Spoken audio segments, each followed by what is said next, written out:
Hi guys, Pat here from KappSigGaming. Today we're going to do the first installment of a new series on Mobile Strike, the new game, well, relatively new game, on the iPhone and on Android, on the app stores. And I'm just going to kind of give you guys a run through on my base to start out with in this video. And then further on in the series, I'm going to run through how to play the game and how I'm going to play the game. It's going to kind of be like a walkthrough. It's because when scrolling through YouTube looking for these answers myself, I couldn't find them. So I figured there's other people with the same questions, and together we're going to find out the answers to questions such as the best way to create bases, the best way to take down enemies, and such like that. So let's start off by checking out my base, if it would load. Alright, first off, one thing you always got to do is this little thing right down here, the supply crate. You got to get those things always. They're little freebies. You got to get those whenever you can get them. Also, never stop building, never stop upgrading, and never stop researching, because that's how you're going to grow. As you see up here, my power is pretty decent in the game. In this type of game, such as Game of War and Mobile Strike, the main thing you got to focus on is your power, because that's how you're rated among other players and how intimidating you seem.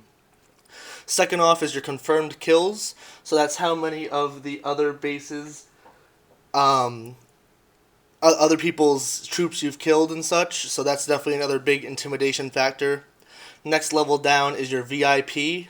That is your level, kind of like how good you are playing the game, and it's kind of like an extra little perk that I'll break down a little bit, because that's also a big give me by the game that it gave you. As you see, my little tagline there says farming. That just kind of means I'm not really focusing on attacking right now. It's just kind of like an in-game term. I'm just kind of saying everything because I don't know to what viewer base I'm portraying to right now. This is a new channel. This is a new concept for me. But if you guys like it, just let me know, and I'll break down whatever you guys need broken down, and I'll research everything, etc., etc.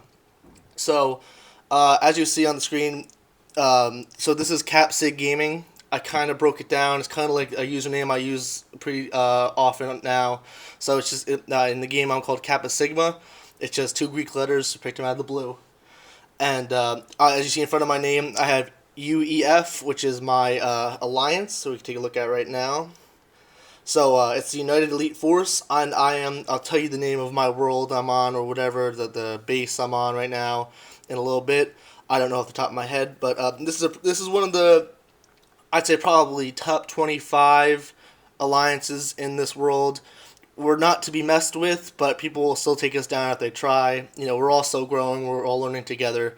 We have 62,500,000 alliance power put together. 91 members. Some people are slacking. Gotta get those kids out of here.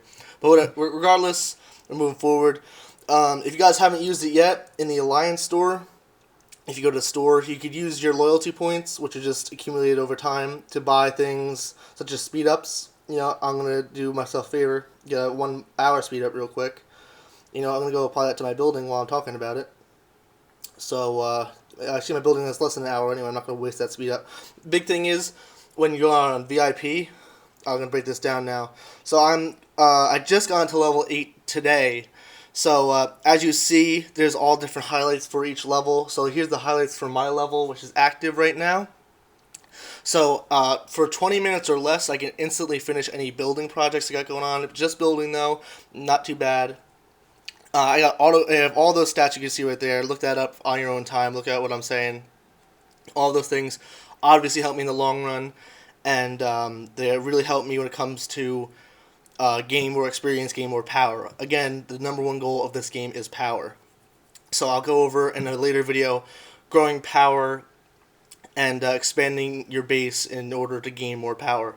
But a big thing down here, as you see, I don't know if you see me highlighting it. No, you can't. It's the autocomplete daily missions and alliance missions. Missions are another big aspect of the game. They give you, I have my next set are coming up in about a half an hour. But I get to autocomplete these missions as well as alliance missions. VIP I still gotta sit through, but by doing those, they gain your power. They give you special perks, some resources. So breaking down resources a little bit, on the outside of your base, you have your resource encampments. I tend to have a little bit more farms than anything else because your troops need some food, you know. And right now, my troops, I have about 16,700 tier 2 troops. So the more tiers you go up, the more expensive they are, the harder they are to maintain, but also the more power they give you per troop and how easily they can take down other enemy bases. So as I was saying, we have 2, 4, 6, 8 farms and about, I think it's 6 everything else except for iron, I believe. What these things are? Iron mines. Yep. Because I need more, my iron production's pretty good, and I need more farms. And you'll see too, I kind of rushed it a little bit. My headquarters is a level 12 out of 21, and my walls are level 11 out of 21, and a lot of my other buildings are 9s and 10s and 11s. That's because I kind of rushed it in order to gain more power. Because I was probably 2 or 3 days ago now, I was only at like 300,000 power, and I doubled that by building up and saving up some resources. So I'll teach you guys how to do that in a later video. But for now, that's where I'm at. Make sure that you upgrade your radar station as much as possible. It tells you when incoming troops are coming in and how and when and with how many troops you're going to attack. Also, be a active member in your alliance. Whenever you see this little symbol down here, click on that. These are all your alliance members who are working on upgrading something. Just click help all. It takes off a minute off everybody's time that they need. It helps in the end, because I think at my level I get about 15 minutes. I mean, I get 15 chances for somebody to help me, which is 15 minutes off my upgrade time, which may not seem like a lot, but you're getting older with every second. So regardless, we got some. I go with the 4 hospital layout because for the troops I have, it keeps them all safe. I got 28,000 possible troops to be saved, and I think, like I said, I only have like 16,700 troops. Also, the banks aren't as important. As you can see from up here at my count of coin, I have 1,660,000 coin, and you really don't need too much help with that. So with those banks I have there, I'm pretty good. Also, as you level up, get any buildings you could get. So like for an example is I can't get the memorial yet, and I also cannot get the death row yet because I'm not a headquarters level 15. But as you get those, they just increase your power, increase your how you look compared to everybody else, and how you can take down other players, their commanders, etc. Also, remember to always combine things in your armory.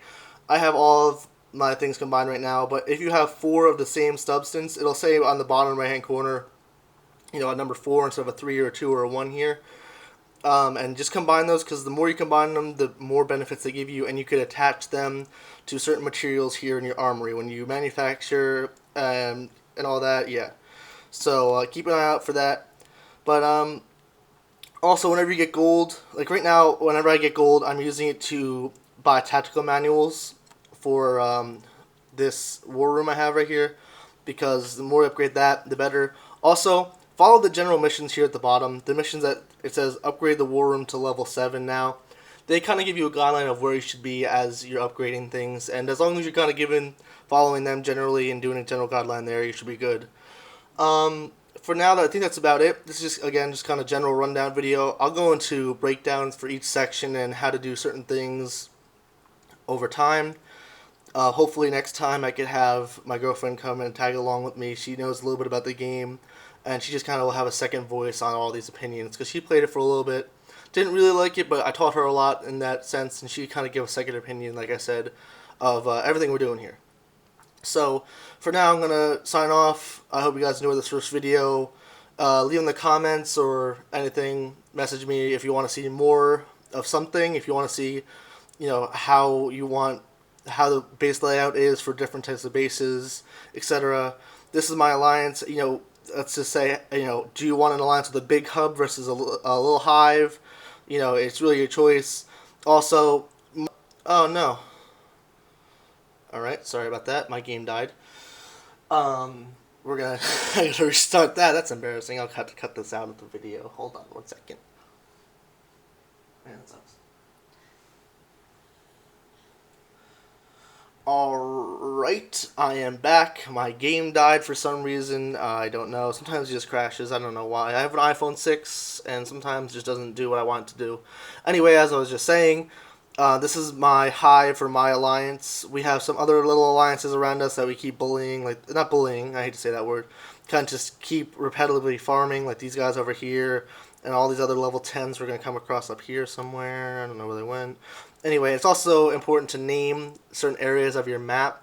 Like, I call this the big lake versus below our hive down here is the little lake. It's just kind of like when you're scrolling around looking for enemies, you can kind of see how relatively close you are to yourself. Instead of, like, say, clicking on somebody, let's just say this guy, and then putting in a rally or something, trying to find out how far he is away from me. 25-second scout, that means he's going to be like 10 minutes away when it comes to a march. Just kind of knowing where you stand versus everything else. So, as I said again, just leave in the comments what you want to see as my next video. I might just make another video right after this anyway, just to kind of get the ball rolling with this channel. If you want to see any other games, if you want to see any other walkthroughs, please let me know and I'll be glad to assist. I'm just going to kind of do this on my off time. So for now, if you guys want to see anything, let me know. Any game I'm really up to. It could be as dumb as like Words with Friends. Anything you really want to see me play, I'll do. It's just, like I said, going to be taking up my off time for now. So for now, it's again me, Pat, signing off, and I'll see you guys soon. Thanks.